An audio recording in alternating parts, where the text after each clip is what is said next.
世界360，大家好。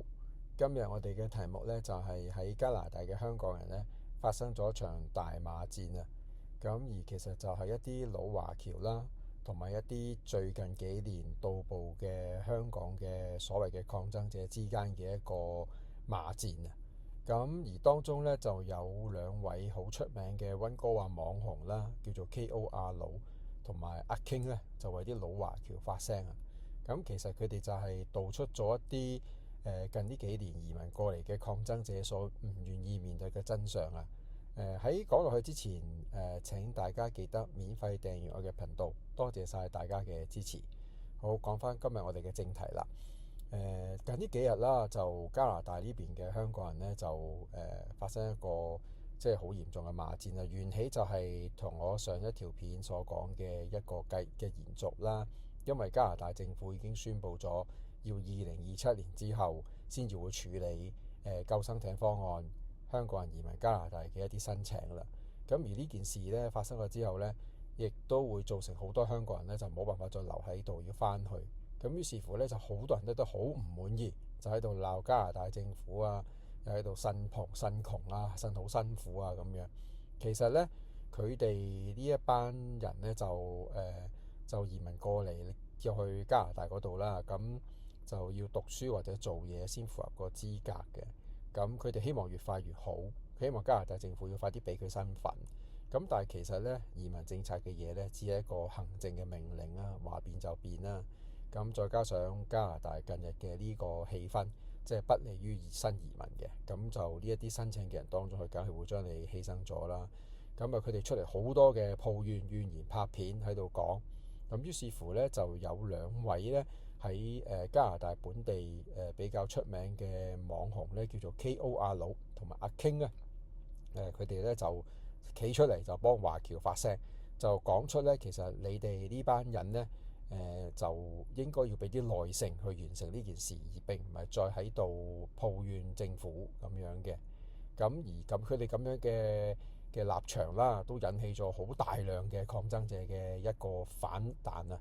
因為其實我哋都知道啦，喺香港之前2019年嘅事件都睇得到抗爭者嗰種嘅態度啦。咁好啦，講翻其實KO 阿佬同埋阿 King 咧係一個乜嘢嘅人呢？咁其實首先講 KO 阿佬先啦。其實佢係喺2017年嗰陣呢，就移民嚟加拿大嘅。當時咧佢就係跟住佢太太嘅，因為佢太太係加拿大籍嘅，咁所以咧佢就移民咗嚟，跟住佢移民嚟加拿大啦。咁其實咧佢當初佢移民過嚟加拿大咧，喺2017年嗰陣咧，絕對都唔係因為一啲乜嘢嘅咩政治理由啊，或者咩嘢，佢純粹就係因為個太太想翻過嚟呢邊生活，佢係一個純粹為咗一個生活環境轉變下，亦都佢自己本身亦都嚮往加拿大呢邊啲比較寬闊啲嘅生活環境啊，比較居住嘅環境比較寬鬆啲，所以佢翻咗嚟呢度住。咁其實佢到埗嗰陣呢，都經歷唔少困難嘅，因為其實佢自己都承認話英文唔係咁好嘅。咁但係佢到埗之後呢，都努力咁去揾嘢做啊咁樣。後嚟佢就成為一個YouTuber 啦，就拍好多片啦。佢啲資訊都好豐富嘅，佢亦都會拍到佢自己一啲家庭嘅一啲出去玩嘅一啲片段啊，咁都同大家分享。其實佢啲片段都幾繽紛、幾開心嘅，好正面嘅。咁其實佢對人歡笑背人流淚啦。其實佢都好努力嘅喺加拿大呢一度，咁佢都嘥咗唔少時間先至可以即係融入到，可以喺度生活穩定落嚟。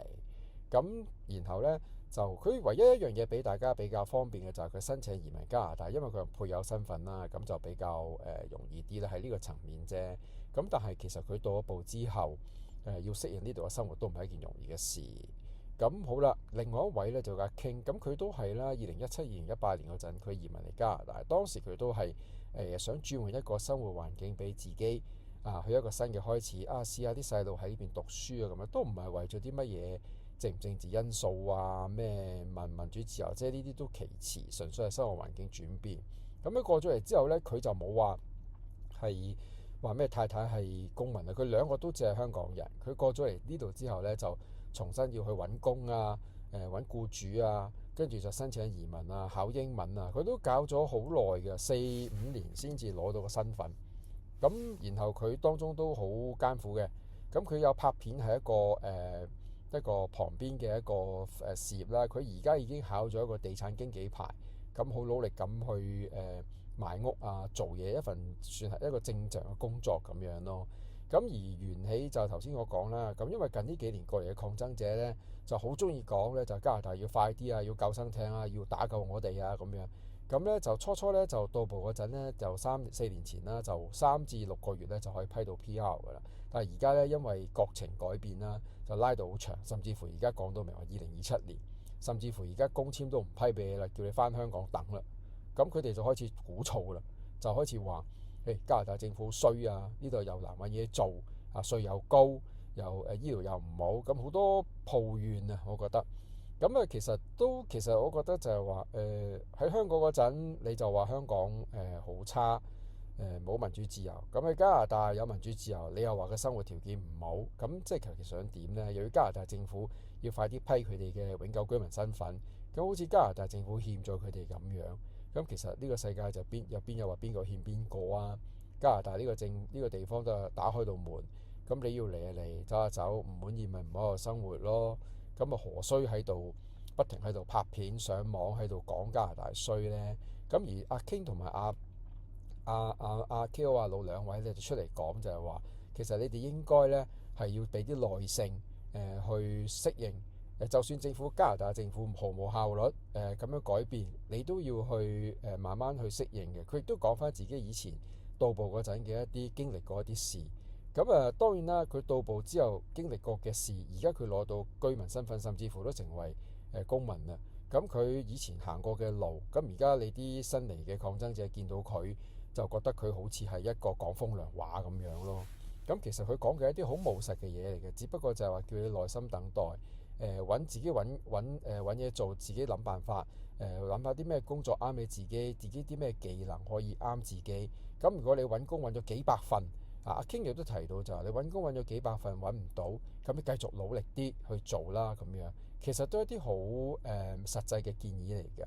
咁阿 King 嗰啲咁樣，其實佢自己都同一個一般移民嘅加拿大嘅人一樣啫嘛，佢都冇任何身份，只不過嚟到之後先開始諗條路點行。其實佢哋啲阿 King 個條件仲差啦，當時嚟計，佢嚟到之後先開始諗辦法。咁香港嘅人嚟到都已經有條路啦，一係你讀書，一係就係工簽做滿，你就可以攞永居身份，都唔使咁複雜。咁佢只不過咁樣講下啫，就俾成個溫哥華呢一啲後生仔就喺度圍攻佢啦，話佢係冷血啊、無情啊咁樣。咁其實都對佢哋好唔公平嘅咁樣。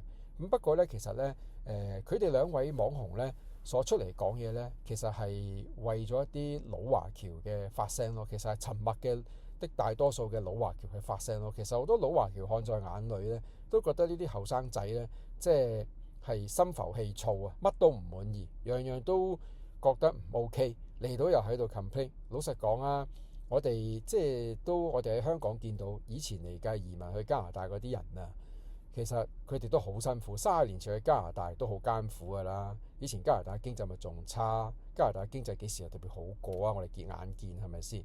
佢哋咪捱得仲辛苦，幾時有怨言過？咁佢都留低。而呢啲後生仔啊，香港又喺度嘈，過到嚟又喺度話你慢，咁於是乎就咁又喺度拍片喺度講。咁其實啲老華僑講翻兩句，叫你哋心平氣和啲，慢慢面對呢個問題，就俾人圍攻啦。咁其實都好悲哀嘅。咁呢個罵戰仲喺度延續緊嘅。有咩進一步消息，我仲再同大家更新下啦。好，今日講到呢度先，下次見。